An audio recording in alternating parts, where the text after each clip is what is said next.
So if you're one of the, millions of people who figured out that a health savings account, an HSA, is one of the best financial tools out there, like a secret retirement account, then you're already playing the game at a really high level. You get the triple tax advantage. It's glorious.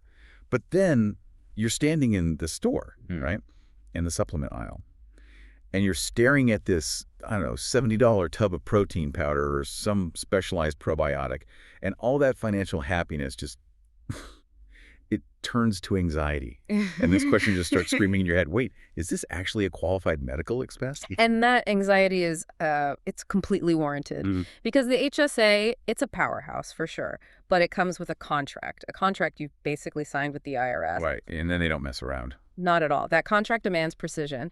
So our mission today is to cut through all that noise. We're going to go past the simple must be prescribed rule and give you the specific actionable things you need to know so you can feel confident using your HSA for supplements or, and this is probably more important, know exactly when not to. Exactly. This is all about optimizing your financial health and, frankly, keeping the auditors away. Okay, so we know the basics. The HSA is this tax-advantaged account. It's tied to a high-deductible health plan. Right. Non-tax contributions, tax-free growth, tax-free withdrawals for eligible expenses. That's the huge win. That's the win. But the catch, like you said, is that this money can only be used for those eligible health-related expenses, the ones defined by the tax code. And that definition is where it all gets complicated. It's where all the complexity is, because the goal for the IRS is to make sure HSA funds are for medically necessary costs, not just general wellness. And when you talk about supplements, your daily vitamin stack, those special powders, they live right on the edge of that definition. Okay, let's unpack that. What is the core rule? What governs whether something we take for our health crosses that line from a general expense into a qualified medical expense? The core rule is this. Supplements are generally not HSA eligible, not if they are just for general wellness, nutritional support, that sort of thing. That's the foundation you have to start from. Okay. The key thing that can flip that switch to make it eligible is a formal medical justification, one that's tied to a specific treatment plan. And this is where it gets really interesting for our listeners, because just getting your doctor to scribble, take vitamin C on a pad, that's not enough, is it? No, not even close. There's a specific document, a required document, that anyone using an HSA at a high level really needs to know about. It goes way beyond a standard prescription. What is that essential piece of paper? That document is the Letter of Medical Necessity, the LOMN. LOM. Okay. For a lot of these dietary supplements or what they call dual-purpose items to qualify, you absolutely need this LOM from your doctor or healthcare provider. And it's fundamentally different from a prescription for a drug you get at the pharmacy. And what does that letter, what does the LOMN have to say to keep the IRS happy? It has to be incredibly specific. It needs to state 3 things very clearly. First, the specific medical condition that's being treated, the diagnosis. Second, the exact item, so the supplement that's being prescribed to treat it. And third, the duration. How long is this treatment necessary? This whole thing is about demonstrating medical intent. If you just have a receipt and some general note from your doctor, it probably won't hold up in an audit. That defines the line perfectly. The medical intent, and it has to be backed up by that specific paperwork. That's the non-negotiable part. But let me push back on that rule a bit. What if I'm a marathon runner, right? And my physical therapist recommends a specialized joint supplement to prevent tendinitis from coming back. Yeah. That saves me money. It saves the healthcare system money in the long run. Why does the IRS penalize that kind of effective prevention unless I already have a full-blown condition? That is the constant friction point in the tax code, the line between prevention and treatment.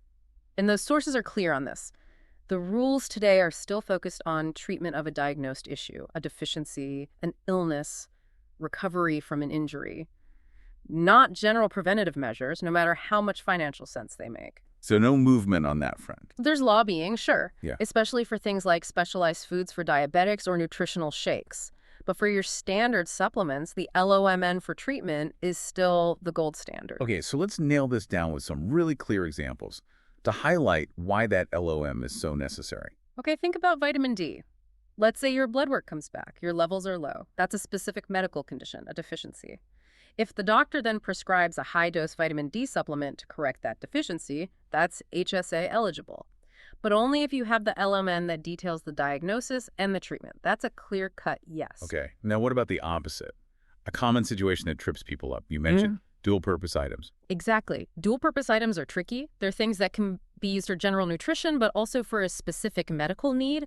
Think about specialized electrolyte mixes, or even some protein powders after something like bariatric surgery. If you're just buying it for workout recovery, that's out. It's a general wellness expense. But if you're buying it because a doctor has explicitly said it's required to meet your nutritional needs because of a medical condition, then that LOMN becomes absolutely non-negotiable. It's the only way to prove the expense is medical, not general. So you get the letter of medical necessity, you have your receipt, and you might think you're home free. But that piece of paper only matters if you understand the consequences of getting it wrong. Let's shift gears a little. Let's talk about why these rules are so important. What happens if we mess up? We use our HSA funds for that $70 supplement, and it turns out it wasn't eligible. The financial hit is. It's severe and it's specific. That money is now considered a non-qualified distribution. And if you're under 65, that distribution gets hit with 2 penalties. First, you have to pay ordinary income tax on it, just as if you'd earned it that year. Okay, so that's the first hit. And the second hit is a flat 20% penalty on top of the income tax. A 20% penalty. That is a heavy fine for a simple mistake. Yeah. It turns that $70 supplement into, what, a $100 expense pretty quickly. It's a very expensive mistake. Right. And sources all emphasize this. The IRS is quite particular. They designed that penalty to be harsh to discourage any, casual misuse of the funds. The HSA is meant to be a long-term healthcare saving tool. It's not a slush fund for health fads. Yeah, this brings us to a more advanced strategy, something a lot of sophisticated HSA users are doing, the idea of future reimbursement. Yep. Can you tell us why keeping that LMN isn't just about a potential audit next year, but could be important decades from now? This is where the HSA becomes incredibly powerful. The rules let you pay for a qualified medical expense out of your own pocket today. Okay. And then reimburse yourself from your HSA tax-free at any point in the future, as long as you kept the right documentation from the day you made the purchase. So let me get this straight. I buy a qualified supplement today, I use my regular debit card, I save the receipt, and I save that LOMN. Then, in 20 years, I can pull that money out of my HSA, tax-free. Precisely. You essentially turn your HSA into a long-term, tax-free investment account that grows for 2 decades. You only pull the money out, say, in retirement when you actually need the cash. But that strategy only works if you are diligent about keeping that LOM for every single qualifying expense, supplements included. If you lose the paperwork for that initial purchase, the future withdrawal is no longer an eligible reimbursement, and it could be penalized. Wow. That is next-level financial planning. It really turns the LOM from a chore into a massive financial opportunity. Okay, let's pivot. What if a listener has a favorite supplement and it just won't qualify? It's for prevention, there's no LOM coming, they still need a smart way to budget for it. What are the best alternatives? If the HSA door is closed, the next place to look is a flexible spending account, an FSA, if their employer offers one. FSAs often have a broader list of approved over-the-counter items. They might cover certain vitamins or health aids that HSA rules exclude, sometimes even without a prescription. But as soon as we hear FSA, the phrase that pops into my head is use it or lose it. Yeah. That's a huge deterrent for people. It is. That's the critical warning. FSAs have that traditional rule where you forfeit any unspent funds at the end of the year. But this is where you have to be sophisticated and check your specific plan. Many employers now offer one of 2 exceptions. Either a grace period, which gives you an extra 2.5 months to spend the money, or a carryover limit. They let you roll a certain amount. For 2024, it's like $610 into the next year. So understanding your employer's specific rules is key. You could maybe use the FSA for your predictable costs and know you have a small safety net. Absolutely. Think of the FSA as a way to pre-budget tax-free money for those known lower-cost expenses, like your dental cleanings, eye exams, maybe some of those borderline supplements. And you let the HSA just focus on long-term growth and covering that big deductible. What other strategies are there for budgeting for those things that just are not HSA qualified? Well, beyond the FSA, you have to treat them like any other part of your personal budget. But you can also use what you've learned today to have a more informed talk with your doctor. If a supplement is really important for your health, it's worth discussing if there's any way to get that LOMN, even if it seems like a long shot. Knowing the rules lets you advocate for yourself. And the third strategy, which is more about the big picture, involves the insurance plans themselves. That's right. If you have consistently high supplement costs, it might be worth looking at non-HDHP plans, the more premium health insurance plans. They usually have higher premiums, but some have really comprehensive wellness benefits that might cover certain preventative items. It shifts the cost away from your personal budget. It's a trade-off, really. A higher premium for potentially lower out-of-pocket costs on things like supplements. This deep dive has made it so clear. Successfully using your HSA for something like supplements isn't about guesswork at all. It's all about planning, medical justification, and specifically that letter of medical necessity. Understanding all these details is what empowers you to make smart, sound financial decisions. That really is the core message. Health is wealth, right?